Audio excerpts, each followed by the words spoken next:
కేంద్రం కొనలే వడ్లు. కొనకపోతే ముఖ్యమంత్రి గారు, మంత్రులు, ఎమ్మెల్యేలు, ఎమ్మెల్సీలు, ఎంపీలు ఢిల్లీలో పోయి ధర్నా చేసినాం. బిడ్డ నువ్వు వడ్లు కొంటవా కొనవా అని ధర్నా చేసినాం. కేంద్రం మెడలు వంచినాం. కేంద్రం కొనకపోతే రాష్ట్రమే భరించింది ఆ రోజు. కానీ వడ్లు కొన్నాం. ఇవాళ రేవంత్ రెడ్డి చెప్పిన దాన్ని బట్టి ఏంది, కేంద్రం ఎంత కొనమంటే గంతే కొంటా అన్నాడు. ఇప్పుడు ఈ సంవత్సరం 50 లక్షల మెట్రిక్ టన్నులే ఇచ్చింది మన యాసంగికి కేంద్రం. అంటే ఇప్పుడు వచ్చే సంవత్సరం కూడా 50 ఇచ్చింది అనుకో, మీద వడ్లు కొనవన్నట్ట. ఇక వడ్లు కూడా సగమే కొంటావా? మరి పండించిన పంట ఏం కావాలి? రైతుకు భద్రత ఏది, భరోసా ఏది? అంటే రైతన్నని నడి రోడ్డు మీద ఇక వదిలిపెట్టదలుచుకున్నావా నువ్వు? అంటే పంటల కొనుగోలు విషయంలో కాంగ్రెస్ పార్టీ ఇలా చేతులు ఎత్తేసింది. కొనుగోళ్ల నుంచి రాష్ట్ర ప్రభుత్వం తప్పుకుంటుంది ఈరోజు. ఇంకా జోక్ ఏందంటే, నిన్న ముఖ్యమంత్రి గారు కొంతమంది మంత్రులు చెప్తున్నారు వరి వేయకండి, ప్రత్యామ్నాయ పంటలు వేసుకోండి. మరి ప్రత్యామ్నాయ పంటలు వేసుకోమంటున్నావు, సరే, దానికైనా భరోసా ఇస్తున్నావా? నేను కొంటా, మద్దతు ధరిస్తా అని చెప్తున్నావా?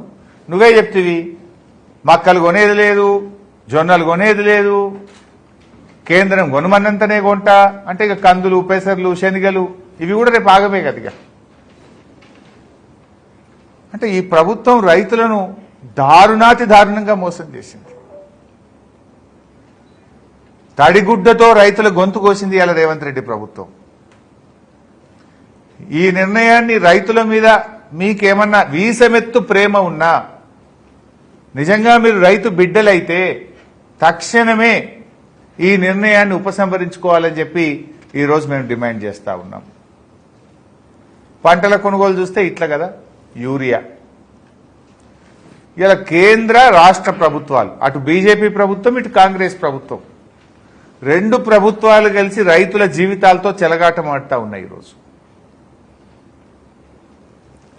ఇప్పుడు నిన్న కొత్త సర్కులర్ ఇచ్చిండ్రు. నిన్ననే ఎకరాకు 2 యూరియా బస్తాలే ఇస్తారట. ఆ 2 కూడా ఇప్పుడు ఒకటట, నెలకొకటట. ఆ 2 బస్తాలకు తిరగాలన్నట యాప్ కోసం. నిన్న మా ఎంపీపీ శ్రీకాంత్ రెడ్డి చెప్తుండు, ఆయనకు యూరియా బుక్ చేసుకోవాలంటే యాప్ మీద వాళ్ళ బాపో దిక్కు, అమ్మో దిక్కు, కొడుకో దిక్కు, ఆయనో దిక్కు, నలుగురు 4 ఫోన్లు పట్టుకొని 3 గంటలు కొట్టంగా 2 బస్తాలు దొరికినాయట. 2 బస్తాల యూరియాకి ఇంట్లో 4 ఫోన్లు పట్టుకొని కొట్టంగా దలుగుతుంది, లాటరీ తగిలినట్టు. అది 2 బస్తాలు. అంటే ఇలా ఎకరాకు 2 బస్తాలే యూరియా ఇస్తామంటే ఏంది? కేంద్ర రాష్ట్ర ప్రభుత్వాలు రైతులంటే ఎందుకు ఇంత చిన్న చూపు? ఇలా ఇంతమంది ఎంపీలను గెలిపించి రాష్ట్రంలో అధికారంలోకి ఇస్తే మీరు యూరియా ఇచ్చే తెలివి కూడా లేదా మీకు? కేసీఆర్ గారు ఉండగా ఆటో డ్రైవర్ చెప్తే ఇంటికాడ వచ్చి యూరియా వేసిపోయింది కదా.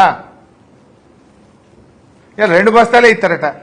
మా చిన్నకోడూరు మండలం మొత్తం మిర్చి పండుతుంది, కొంత నంగనూరులో కూడా మిర్చి పండుతుంది. రాష్ట్రంలో అనేక చోట్ల మిర్చి వేస్తారు. వరంగల్లో కానీ, ఖమ్మంలో కానీ చాలా జిల్లాల్లో వేస్తారు.